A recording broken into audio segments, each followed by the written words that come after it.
Welcome to Global Journeys with Jill Dutton, the captivating travel podcast that takes you on an extraordinary adventure around the world.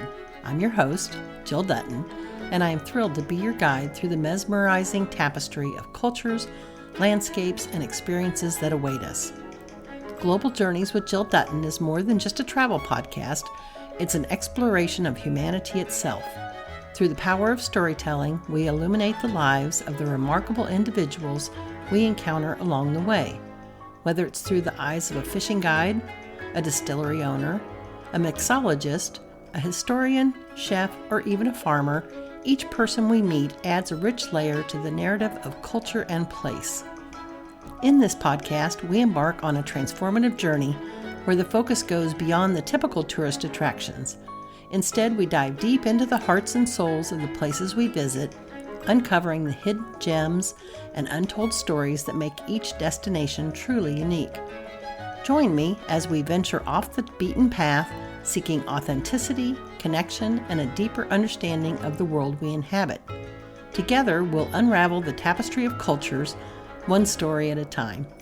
Although my writing career began in the late 90s when I created and launched a wellness publication called Evolving Magazine, since 2015 I've worked as a travel writer on a mission to seek out the locally celebrated foods, liquor trends, outdoor activities, and stories of those I meet along the way. My work has been published in Wine Enthusiast, Afar, Woman's World, First for Women, Insider, Road Trippers, Modern Farmer, Chilled Magazine, and many more digital and print publications. I'm also the creator of Global Plates, The People We Meet, The Food They Eat, a syndicated column. Creating this podcast is the next step in my journey of sharing the stories of the people I've met along the way. So pack your curiosity, leave your preconceived notions behind, and let's embark on Global Journeys with Jill Dutton, where each episode promises to inspire, educate, and awaken the wanderlust within us all.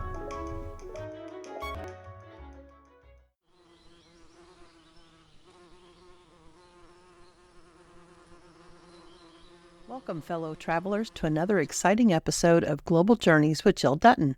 I'm your host, Jill Dutton, and today we are embarking on a delightful journey into the heart of New York State and the Sullivan Catskills, where we'll uncover the artistry and passion behind crafting unique spirits.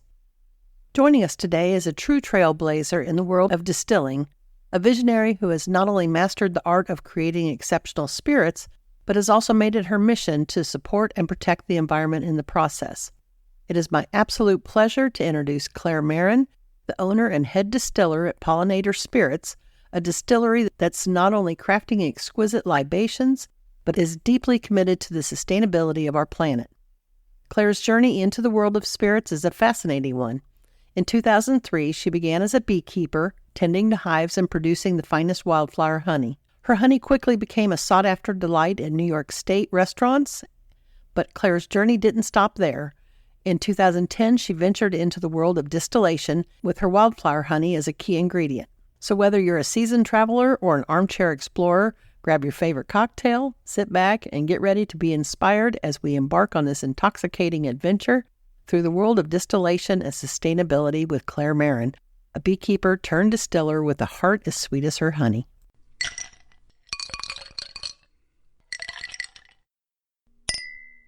Claire, thank you so much for joining me today. I really appreciate you taking the time to speak with us and give us a chance to learn more about Catskills Provisions Distillery as well as your Pollinator Spirits. Thank you so much, Jill. It's a pleasure to speak with you again. We have been at this for quite a while, so it's really nice to continue to get attention from people like yes, and winning awards. And I was there in the spring for the food festival, and I really enjoyed getting to see your distillery as well as sample some of these wonderful flavors. And I brought home with me your Negroni and some of the vodka, and it was so delightful though to come back to Kansas City and be able to savor and taste some of your spirits. So thank you. Excellent. Can you tell us about the history and inspiration behind Catskills Provisions Distillery and what motivated you to start this craft spirits company in the Sullivan Catskills? Yeah, so I started the company in 2010. I had been in publishing for 15 years prior to that. And I visited the Catskills for the very first time in 2003 and really fell in love with it. There's a lot of space there. It's the one thing that always resonated with me. I feel my creative juices really come to life up there. And so if you are entrepreneurial, creative, it really, I feel, is an area that inspires people. And so I visited in 2003, kept being in my publishing career, and I ran sales teams for magazines and media companies. So I had worked for companies like Hearst and Meredith, Hachette Filipaki. And on the weekends, I would go up there and I would beekeep. I started beekeeping right in 2004. And it was so wonderful. And I would bring jars of honey to people I worked with and editors, and they would all be like, you got to do something with this. This honey is incredible. Oh my God, we love it. You really need it. They saw the passion, I think, Yes. And the honey up there happens to be extremely wonderful. There's a big variety of flowers and different trees, fruit trees. And so pollinators have an incredibly good time there, except for the long winter sometimes are not so great for them. So I started bringing the idea back upstate of, what do I do with this? Maybe I should really consider it. So it took me about 6 years to decide, what, I am going to resign from my job. I had a couple of years money in the bank, which I definitely recommend for anybody who is thinking about starting something. You really need to know that you have some income coming, or in the bank itself. And so in April, I resigned. And then in September, I had incorporated Catskill Provisions, Inc. And I was not yet distilling. That came after, but I started really with honey. So I would go upstate, harvest honey, put it in a jar, put a label on it, and bring it to chefs that I knew in the city. I have always been a foodie. I've always loved food, beverage, hospitality. I was always very attracted to that. And so I just knew a lot of people in that industry. And that's really how Catskill Provisions was born. Today, I still have the same customers that I started out with, plus fantastic. new ones, of course. But I'm still, going to these restaurants where, like Mark Meyer of the Bowery Restaurant Group and Cook Shop, and really amazing restaurants. They own 5 restaurants. He was my very first customer. So it's there's a lot of pride and satisfaction in what I've done and what I'm doing, for sure. Oh, fantastic! And it's raw wildflower honey. Is that correct? Yes, that is our main product. We actually supply about 300 restaurants weekly with honey. And then we also do maple syrup as well. We work with a single family that does our maple syrup upstate.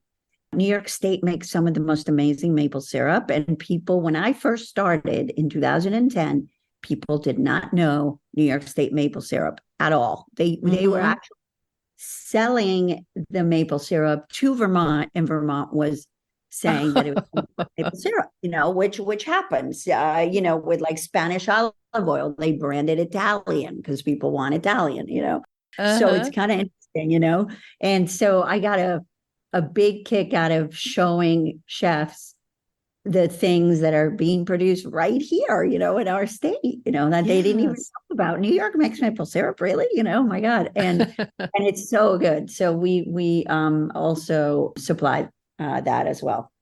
Okay. And your products, they range from, you've got a wide range of items, from chocolate truffles to whiskey. And I know that honey plays an important part in like the honey whiskey and other products. I mean, maybe focus on the honey aspect first, as far as, how you're incorporating that into some spirits and how it changes the profile. How does it affect the flavor? Yeah, absolutely.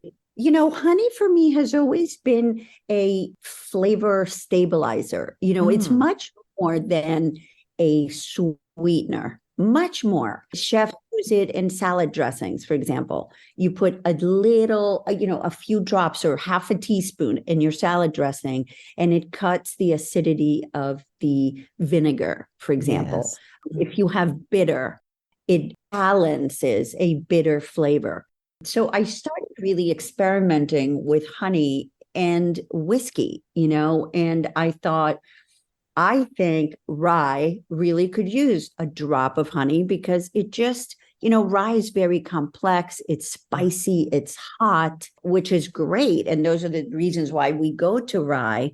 But honestly, with a drop of honey, it just smooths the jagged edges so beautifully, and it makes rye very sippable, delicious to enjoy, So that was the first idea, really, was New York grows incredible rye, and it just was the perfect spirit for me to start with. And so perfect. I now produce rye, age it for 3.5 to 4 years in new American oak barrels, and then switch it over to a barrel that I have coated with a little bit of honey.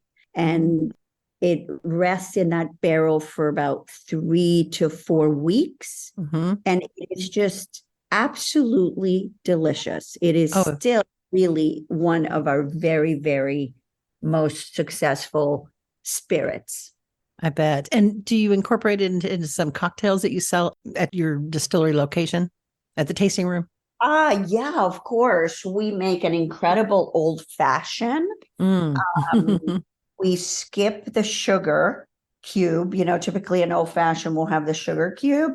Right. And I have to tell you, if you have an old fashioned with this whiskey without the sugar cube, you're not going to be able to enjoy a regular old fashioned anymore, because it is the old fashioned now becomes so balanced, and you taste the whiskey more.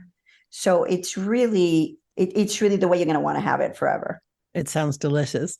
You were talking about the rye, so I'm curious, sustainability and locally sourced ingredients, they're important to the Catskill provisions. So could you explain maybe how you incorporate these principles into your production process and why it's essential to you to use these local ingredients?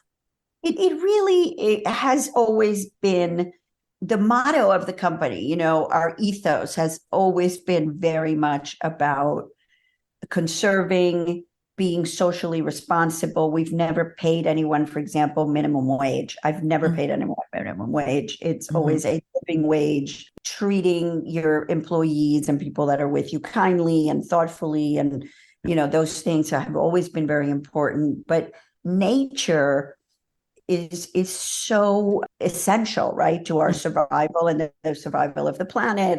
And of course, pollinators made me very, very aware of the plight that they are going through, right? And so water is extremely important to them and to us. So conserving water is always something that I am always doing, even though our distillery is up on a mountain that's 1,800 feet high. And our well, for example, our well water is some of the most delicious water you'll ever drink. Our well is 450 feet deep, so the purity of that water is incredible. And there's tons of naturally occurring springs on our mountain. We still conserve water because we will need it. Someday we will have a lack of water. And so, we use our cleaning water. We use a couple of times. We trickle water into barrels.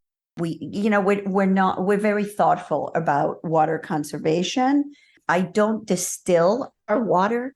The water that we actually distill with and proof our spirits down from higher proof alcohol. We use the water directly from our well, which is so delicious. And part of the reason why our spirits do taste so wonderful is really there's body to our water. We're not distilling it, neutralizing flavors. We want all the natural flavors to really come through. So that's another way that we are not using more electric and wasting a lot of the water from the condensation of it through the distilling process, So we use the whole part of the water, all the parts of the water that we collect. And then also the importance of using local products or ingredients is really less carbon footprint, less delivery trucks and bringing things across the country and, that sort of thing. So it really is extremely important for those reasons. Mm-hmm. And also freshness of product, of course, of ingredients, and then stimulating the local economy, yes. Keeping it in the state, in our county, whenever we can, in our town, wherever we can. Those things really, I think, speak to the success of the area because, small, locally focused businesses have increased, obviously, in popularity. And now there's a really nice economy, mm-hmm.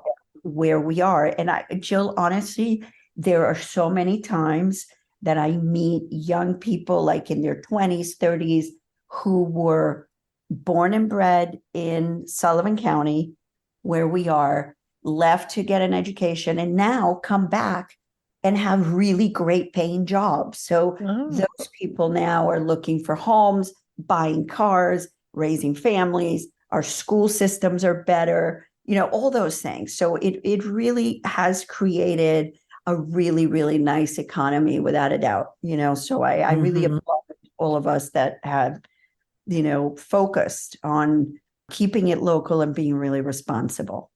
Oh, wonderful. That is so encouraging to hear.